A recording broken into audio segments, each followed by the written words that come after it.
नाटंगेल की तलाश।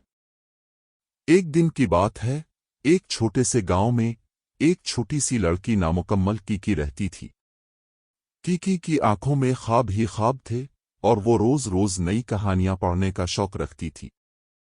एक दिन कीकी को एक ख्वाब में एक खूबसूरत बुलबुल की तस्वीर नजर आई। वो बुलबुल खूबसूरत आवाज सुनती थी जो गांव की फूलों को खुशी देता था। कीकी को इस बुलबुल की तलाश करने का दिल चाहता था। उसने अपने दोस्त आदम को अपना ख्वाब सुनाया और इसे बताया कि वो बुलबुल की तलाश में जाना चाहती है। आदम ने इसे तशवीश से देखा और कहा, तो क्या ये ख्वाब तेरे दिल को सुकून देने वाला है? कीकी ने मुस्करा कर जवाब दिया, हाँ, बुलबुल की आवाज सुनकर मेरा दिल खुशी से भर जाएगा। आदम ने कीकी की हसन मुश्ताकी को देखकर फैसला किया कि वो उसकी मदद करेगा। वो दोनों सवारी पर निकल गए और बुलबुल की तलाश में रवाना हो गए। कीकी और आदम ने पहला मकाम तलाश किया जहां बुलबुल का एहतिमाल था, लेकिन वो नहीं मिल सका।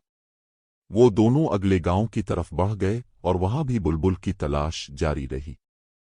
कीकी और आदम ने मशक्कत और सब्र से बुलबुल की तलाश जारी रखी और आखिरकार एक दिन वो एक झाड़ी के नीचे एक खूबसूरत बुलबुल को पाया। वो बुलबुल बहुत खुश था और अपनी आवाज से गांव को संगीत देता था। कीकी बहुत खुश थी क्योंकि वो अपने ख्वाब को पूरा करने के करीब थी। उसने बुलबुल को देखकर झूम उठा और अपनी आंखों में आंसू की बूंदें चमकाई।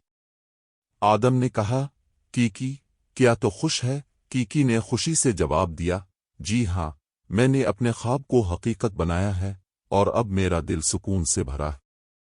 बुलबुल ने आदम और कीकी को अपने संगीत की तारीफ की और वो तीनों गांव वापस लौट आए। कीकी ने अपने दोस्तों को अपने ख्वाब को पूरा करने के लिए सब्र और मशक्कत की अहमियत सिखाई। इस कहानी का मोड़ यह है कि हमें अपने ख्वाबों को पूरा करने के लिए मेहनत करनी चाहिए और कभी भी उम्मीद नहीं हारनी चाहिए।